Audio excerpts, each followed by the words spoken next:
Good afternoon, everyone. Robert Rayburn here at Life Pro Asset Management. It is February 13th of 2022, and certainly glad that everyone could join us this week. And when we think of the market and we think what's been happening year to date, we've had a nice start to the year, a good healthy start, but also what I would surmise is a healthy pullback over the last 5 to 7 trading sessions here in the U.S. and across the globe. Now, it specifically, that weakness has really centered in on technology, growth stocks, negative earnings stocks, those areas of the market that we're not currently exposed to. That is what we expected. If you remember our update from last week, the week before that, is that yes, these stocks are rallying. They're FOMO trades. The meme stocks are starting to rally. But be very careful about chasing this because it had all the characteristics of short covering.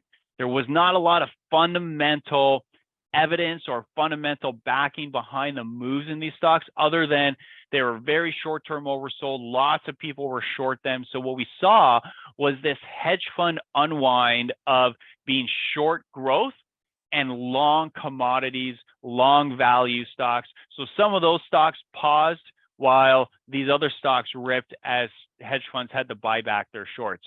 That whole trade, when we speak to people in New York and in Toronto and in London, those desks are telling us that that trade has largely been completed. So now we're kind of resuming back to what we think is that long-term leadership of the old world economy, beginning to take and beginning to capture market share and leadership from that new economy, the growth market, the technology stocks that dominated for so many years.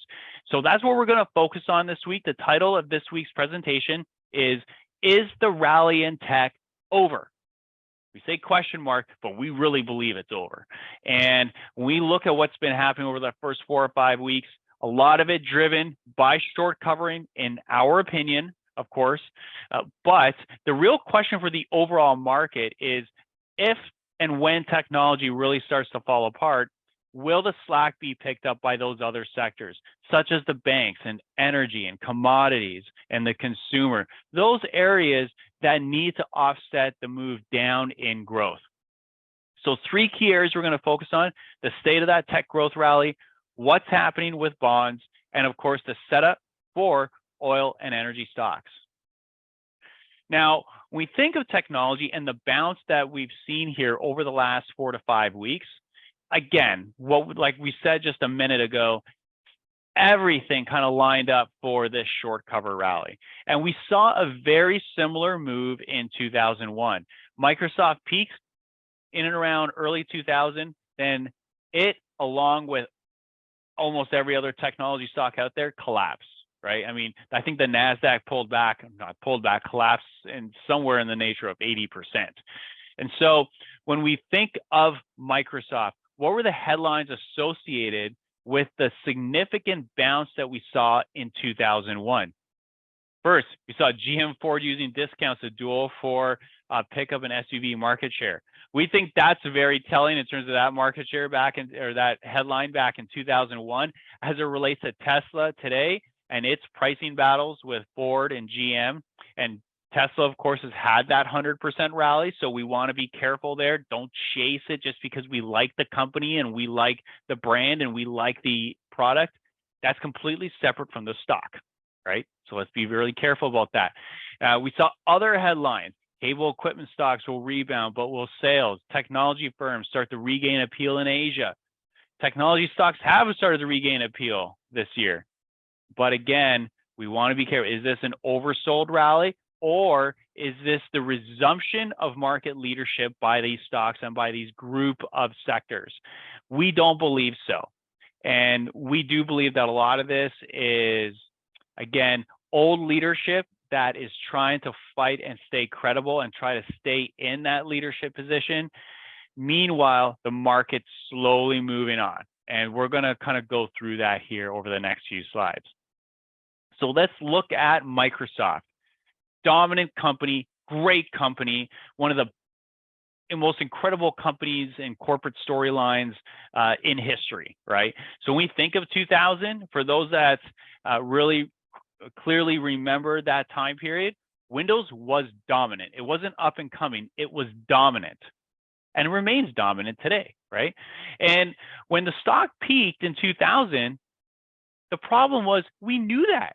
We knew it was going to be dominant. We needed something else to continue to propel that stock up. In other words, the PE, the price to earnings ratio that the stock was trading at in 2000 was pricing all of this in, was pricing all of the growth from 2000 to 2010. The market knew it. They won. Microsoft won the war, and investors discounted that through a much higher stock price. So what happened over the next 10 years is that as the stock collapsed in 2000, it then traded in a channel for the next 10 years. In fact, it was dead money. If you bought it at the upper end of this channel, you lost money over the next decade. Again, great company, was growing free cash flows every year throughout this time period.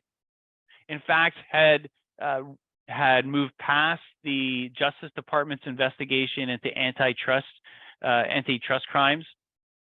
Didn't do anything for the stock. Why? Because it needed something else. It wasn't until Nadella came in as CEO and really executed on cloud growth that the stock took the next historic move higher from 2013 to 2022. So the point here is that you can have a great company, but a bad stock. And we have to learn to sort of divide those two out. And this happened because of what we call valuation compression. The PE of Microsoft was 90 times at the peak. And then it didn't bottom until 2012 when it reached 10 times. Throughout this time period, earnings were growing, free cash flow was growing, but valuations were compressing. And that is when we think of technology today, we're not saying that Adobe is a bad company. We're not saying that ServiceNow is a bad company. We're not saying that Tesla is a crappy company. All we're saying is that we think these great companies may have struggling stocks as valuations normalize. And we can see the same sort of pattern has played out this year. So in 2000, what happened? At the start of 2001, the worst performing stocks from the year before led the charge. They were up 38%. This time around, the worst stocks from 2022 are up 24%. Now, here's where it gets dangerous. The red line is the performance of the NASDAQ relative to the S&P 500 equal weight index. So you can see here, NASDAQ stocks strongly outperforming to start the year.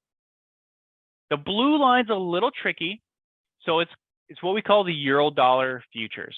A good way to think about this are interest rate expectations, but you got to flip it around. So when the line goes down, that means that interest rate expectations are going up. So basically, we just kind of reverse this line to line it up with the NASDAQ relative to the S&P. So when this line's going down, think of interest rate expectations going up. As those interest rate expectations went up, the NASDAQ collapsed last year. But notice what's happened. Over the last week or two, those interest rate expectations have begun to rise again, even though the outperformance of the NASDAQ has gone the other way. Somebody's wrong here. Either the Federal Reserve no longer matters or the NASDAQ is wrong. We suspect the NASDAQ is wrong. Of course, we can be wrong. But let me kind of walk through Tesla here real quick. So we can see here, Tesla, great company, auto operating margins 15% versus Ford, GM, and Toyota are in the single digits, right?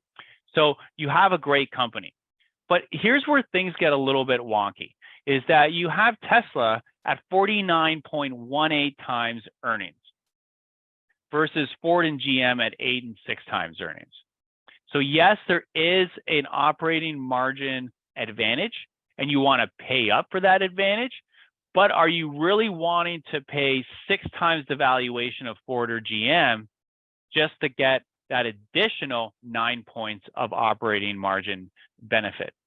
The other thing, of course, is the pricing wars that are beginning to unfold. We know that Tesla has already announced $20,000 to $25,000 price cuts. Guess what's going to happen to this operating margin? It's going to compress relative to Ford, GM, and Toyota. So the question then becomes is, do I really want to pay 49 times earnings relative to 8 or 6 times earnings for Ford or GM? By the way, we're not saying to buy Ford or GM. We don't really like the entire sector right now. But do you really want to pay this much of a valuation premium when pricing is coming down and this 15% margin we think is likely going to come down? That's the problem again with Tesla right now. Great company, capturing market share, but most of that growth is priced into the stock in our belief at 49 times earnings. And so we see here the stock has gone from about 100 times earnings last year down to 55 times trailing earnings this time around. 49 times is your forward earnings, forward PE number. So we think this can compress a lot further, even though Tesla's earnings will continue to grow. If the PE goes to 30 or 20 times, Tesla is likely to go down in price as a stock, even though their earnings will continue to grow. That's the risk. The other area, of course, on the flip side that we like is oil. And real quick, we think demand is going way up for oil, and we think supply is continuing to come down. And so a few things here. Capital discipline across the space continues. We're not seeing a huge uptick in drilling activity. So when we look at the oil rig count across the US, we're continuing to see these lower highs. And in fact, over the last couple of weeks, what we've seen is almost a 50 rig count decline in the US. In addition to that, the strategic oil reserves of the SPR in the US, because the Biden administration has been tapping into that, is close to 30-year lows, or sorry, close to 40-year lows. So the US is now having to rebuild the SPR at a time when supply is already down, inventories are low, and demand. Is demand recovering? And the answer to that is yes. So when we look at total oil demand with the chart here on the left, it continues to go up.